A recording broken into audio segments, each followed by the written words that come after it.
Hello students, आइए जल्दी से हम क्या कर लेते हैं, एक और इम्पोर्टेंट प्रॉब्लम और बहुत ही इजी सा प्रॉब्लम ले लेते हैं जो बहुत ही इंपॉर्टेंट है।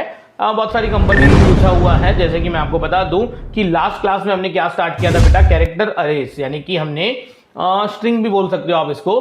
कैरेक्टर अरेज का एक और इंपॉर्टेंट क्वेश्चन ले लेते हैं। बहुत ही छोटा सा क्वेश्चन है ये, पर पूछा हुआ है पेपर में तो हमें तो लेना है। आइए जल्दी से, आप जैसे कि मेरी स्क्रीन पे देख पा रहे हो, इंटरव्यू प्रॉब्लम लिस्ट का कैरेक्टर अरेज का एक और क्वेश्चन लिया है मैंने, रिप्लेस कैरेक्टर। देखिए क्वेश्चन क्या है, problem statement given an input string s and two character c1 and c2, you need to replace every occurrence of character c1 with c2 in the given string. यानी कि एक string दी हुई है, वहां पे उस स्ट्रिंग में जहां जहां पे भी c1 नाम का कैरेक्टर आ रहा है उसकी जगह मुझे c2 नाम का कैरेक्टर लगाना है। अब व्हाट इट मींस, देखिए इसका बहुत सिंपल मीनिंग है, रिप्लेस कैरेक्टर। ठीक है, आइए मैं आपको बता दूं।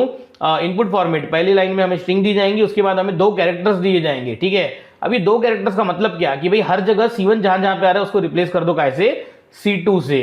अब इसका मीनिंग क्या हुआ, आउटपुट फॉर्मेट क्या है, updated string. Note, you don't need to output anything, just implement the given function. हाँ देखिए, ये रिप्लेस कैरेक्टर नाम से एक फंक्शन है जिसका रिटर्न टाइप वॉइड है, यानी कि मुझे गिवन अरे में ही चेंजेस करने हैं, कुछ भी प्रिंट करवाना या रिटर्न करवाना नहीं है। ठीक है, गिवन अरे में आप चेंज कर दीजिए, प्रिंट करने का भी काम इनका है। ठीक है, next constraint, length of string क्या आएंगी, 10 टू द पावर 6 तक आएंगी। अब देखिए सैंपल इनपुट और सैंपल आउटपुट, इससे ही हमें समझेगा कि हमें करना क्या है। देखिए स्ट्रिंग गिवन जो आ रही है वो a b a c d, और नीचे उन्होंने बोला भाई हर जगह एक ही जगह x कर दो।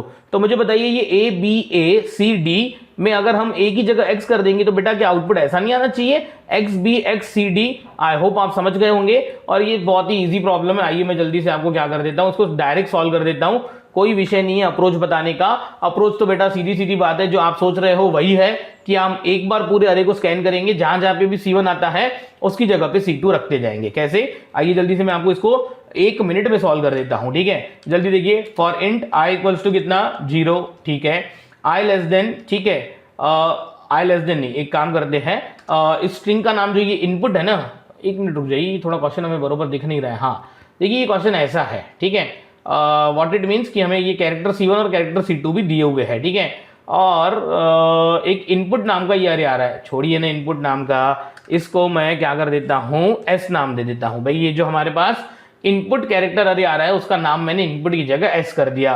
तो मुझे एक बात बताइए, पूरी स्ट्रिंग को ट्रेवर्स करने के लिए लास्ट क्लास में तो हम आपको सिखाए कि बेटा यहाँ पे आएगा s of i not equals to null, क्योंकि स्ट्रिंग के आखिरी में हमेशा क्या होता है, नल कैरेक्टर होता है। ये मैंने आपको बहुत अच्छे से इंप्लीमेंट करके दिया आपको लास्ट क्लास में। आई होप आप समझ गए होंगे। ठीक है, यानी कि जब तक हमारा नल नहीं आ जाता उस स्ट्रिंग में, तब तक आप उस आई को चलाते रहिए, म्हणजे कि पूरा हम उसको ट्रेवर्स कर रहे हैं। अच्छा, इसमें इस फॉर लूप में मुझे करना क्या है बेटा, हमें तो सिर्फ एक ही काम करना है, क्या, इफ s ऑफ i, अगर ये s ऑफ i में हमारा क्या आ जाता है, c1 नाम का कैरेक्टर आ जाता है, यानी कि हर जगह a को आप x से रिप्लेस करो। तो बेटा अगर मैंने बोला कि s of i equals to a है, तो आप उस जगह पे मुझे क्या लगा के दे दीजिए, आप मुझे उस जगह पे लगा के दे दीजिए c1 की जगह c2, यानी उस s ऑफ i को आप रिप्लेस करवा दीजिए कैसे, c2 से। आई होप इतना करने से काम हो जाना चाहिए। चलिए मैं आपको क्या कर देता हूँ, इसको रन करके ड्राई रन कर देता हूं, सो दैट हम क्या करेंगे। हाँ देखिए ये तीनों भी क्वेश्चन हमारे क्या हो गए, सबमिट हो गए। चलिए मैं आपको इसको ड्राई रन तो करके देता हूं, पर उसके लिए सबसे पहले मैं इसको क्या कर देता हूं, सबमिट भी कर देता हूं। देखते हैं हमारा स्कोर जो ये 1775 है वो इंक्रीज होता है कि नहीं होता है। आई होप हो जाना चाहिए। देखिए 6 में 6 के पास हो गए। बहुत ऑब्वियस मीनिंग है क्वेश्चन का, आप भी कर लोगे। आई होप आपको समझ में आ गया होगा। चलिए मैं इसको क्या कर देता हूँ, ड्राई रन कर देता हूँ आपकी खुशी के लिए, पर आपको समझ में तो आ गया होगा। जैसे कि हमारा इनपुट था a b a c d, और हमें दिया हुआ था a की जगह हर जगह x कर दो। ठीक है, तो बेटा मैंने किया ही क्या, मैंने ये जो हमारी s नाम की स्ट्रिंग है इसको मैंने पूरा का पूरा ट्रेवर्स किया। ठीक है, कैसे, i equal to 0, s of i not equal to null, यानी कि जब तक नल नहीं आ जाता, यानी कि ये कैरेक्टर नहीं आ जाता। ठीक है, और हर बार मैंने किया ही क्या s of i equal to c1 है।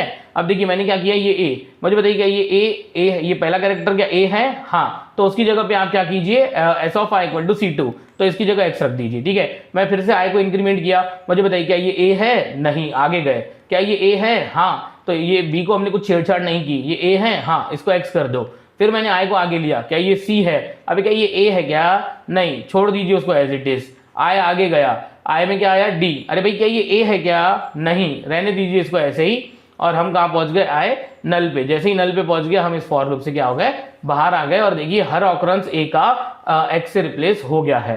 अब देखिए ये ट्राई रन तो आप खुद भी कर सकते हो। चलिए कोई बात नहीं, हम क्या करते हैं इससे भी इंपॉर्टेंट क्वेश्चंस लेंगे हम कैरेक्टर अरे के, पर हम देखेंगे नेक्स्ट क्लास में। सिर्फ एक इंपॉर्टेंट नोट मुझे आपको यहाँ पे बतानी थी कि बेटा ये जो प्रॉब्लम मैं सॉल्व किया अभी, ठीक है, या फिर इसके पहले का हमने प्रॉब्लम सॉल्व किया, बेटा ये दोनों के दोनों प्रॉब्लम में बहुत इजीली रिकर्शन से भी कर सकता था, ठीक है, पर अभी तक हमारा रिकर्शन सब टॉपिक हुआ नहीं है, तो आप थोड़ा सा पेशेंस रखिए। हम क्या करेंगे आगे रिकर्शन भी बहुत डिटेल में लेने वाले हैं, और फिर ये जो मैंने क्वेश्चंस लिए हैं इन सभी प्रॉब्लम्स को मैं आपको रिकर्शन से कैसे सॉल्व करते हैं वो भी मैं आपको सिखाऊंगा।